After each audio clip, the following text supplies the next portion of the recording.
rasa saya sudah jelaskan tadi. Saya nggak mau berbicara pada konteks yang lain, tapi saya berbicara pada konteks penegakan hukum, etika prosedur. Etika prosedur yang berlaku di institusi Polri, seperti apa yang sudah saya katakan, bahwa setiap anggota Polri aktif yang mempunyai masalah tersangkut hukum, itu institusi Polri itu wajib melakukan perlindungan hukum dan pendampingan hukum. Nah, tentu muaranya pasti ke divisi hukum kalau di tingkat Mabes Polri, di Bitkum Polda, kalau di tingkat Polda.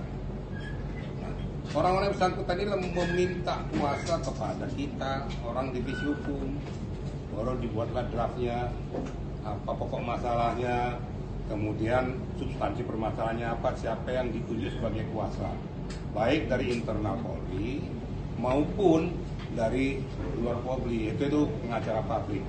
Dan ingat, pengacara publik itu tidak ujuk-ujuk datang ke kita. Jadi pengacara publik itu kita yang cari. Seperti contoh, Pak saya Muhammad ini, kita hubungi, kita kontak, Pak saya mohon berkenan untuk bergabung dengan kita, untuk menjadi kuasa hukum kita sebagai pendamping kita. Pak Julius mohon berkenan kira-kira begini, seperti yang saya katakan tadi. Jadi enggak ujuk-ujuk Pak saya minta saya dong, enggak, kita yang minta. Tentu sesuai dengan rekam jejak beliau-beliau ini. Selama beliau beracara selama ini bagaimana, kita kan menilai, oh ini capable nih, ini punya kualitas nih. Tentu kalau kita pakai ini memperkuat daripada tim kita ini semakin kuat, kira-kira begitu. Makanya dibuatkanlah draft penunjukan surat kuasa, baru ditandatangani oleh pimpinan Polri setempat, baik tingkat Polda Kapoldanya, tanda tangan oleh Kapolri tingkat Mabes Polri. Apalagi ini menyangkut perwira tinggi, udah jelas harus ditandatangani oleh Kapolri karena setingkat lebih tinggi daripada Kadifkum. Jadi nggak ada ujuk-ujuk surat kuasa diberikan kepada seseorang tanpa melalui divisi hukum Polri. Nah, saya yang bicara ini mantan Kepala Biro Bantuan Hukum Divisi Hukum Mabes Polri. Saya sebagai ketua timnya, saya yang membawa surat perintah Kapolri tentang penunjukan kuasa hukum, diparaf oleh Kadif Propam dulu, karena beliau sebagai pengawas internal. Baru kita ajukan ke Kapolri, baru ditandatangani persetujuan dan mengeluarkan surat perintah kepada kita, tim yang tergabung di dalamnya untuk melaksanakan tugas pra-peradilan dan beracara di pengadilan. Kira-kira begitu. Jadi saya nggak mau konteks yang lain, saya luruskan tupoksi kita. Di luar daripada yang saya sampaikan ini, itu bukan tim kuasa hukum. Karena materi pokok perkara adalah pra-peradilan yang dilakukan oleh salah satu badan instansi hukum kepada klien kami. Jadi tidak ada dua surat kuasa, karena surat kuasa itu cuma satu. Kalau seandainya ada orang-orang mau bergabung, digabungkan di dalam satu surat kuasa. Nggak ada dua surat kuasa. Nah, saya di pelakunya langsung, jadi saya yang minta tanda tangan. Jadi saya nyatakan cuma satu surat kuasa, yaitu yang ditandatangani oleh Bapak Kapolri. Nah, salah satu di antaranya beliau rekan-rekan saya ini.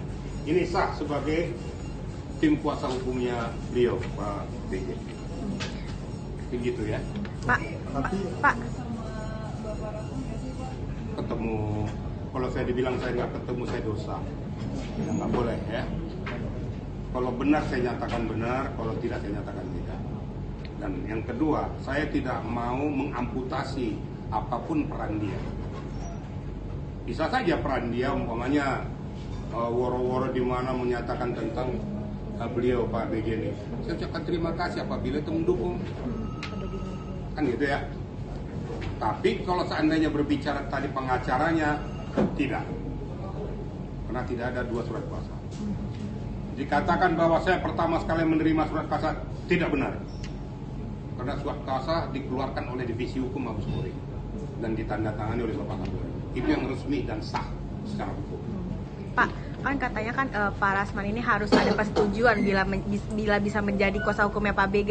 Tapi kan beberapa tahun lalu sudah beredar Pak di media massa kalau misalkan beliau diwawancara oleh beberapa media sebagai kuasa hukum Pak BG, itu seperti apa Pak mungkin? Saya tanyakan dulu pada yang mewawancara, udah tanya nggak kapabilitas dia sebagai kuasa hukum? Kan nggak nanya. Yang salah siapa ini sekarang? Yang salah ya medianya, kenapa nggak nanya? Nanya dong, Bapak kuasa hukumnya, mana bukti kuasa hukumnya? Baru Bapak Ibu wawancara kepada yang bersangkutan. Kalau nggak menunjukkan dia surat kuasa, terus main wawancara aja ya salah siapa? Gitu loh. Kan gitu ya? Jadi kalau memang kita wawancara, tanyalah kepada orang yang mempunyai kewenangan itu. Saya pribadi, beliau-beliau ini juga tidak punya kewenangan untuk ngomong, walaupun ada sepintas kadang-kadang secara implisit bertanya, paling itu juga secara umum saja. Tapi corong resmi daripada keluarnya cerita tentang masalah pra-peradilan ini melalui lembaga divisi Humas Mabes Polri. Karena rekan-rekan dari media kan sudah tahu kan, itu divisi Humas yang secara resmi untuk menginformasikan kepada publik. Jadi kalau bertanya tadi seperti kayak gitu ya jangan tanya saya, tanya aja yang wawancara. Kenapa kau wawancara? Kenapa nggak kau tanya dulu? Benar nggak dia? Terus tiba-tiba saya orang yang hantam, yang bunuh seseorang, kan langsung wawancara, padahal saya bukan pembunuhnya. Gitu. Jadi harus tanya, media harus jelas bertanya kepada siapa yang punya kewenangan untuk diminta keterangan. Kira-kira gitu ya, Dek ya? Tapi itu kan berarti wawancaranya udah lama banget itu Pak. Kenapa nggak dipindah sejak lama Pak? Kami masih banyak tugas pokok yang lain ya. Beliau-beliau masih banyak tugas, nggak ngurusin kayak gituan aja. Ya kalau mau bertanya harus bertanya kepada institusi, jangan bertanya kepada kami.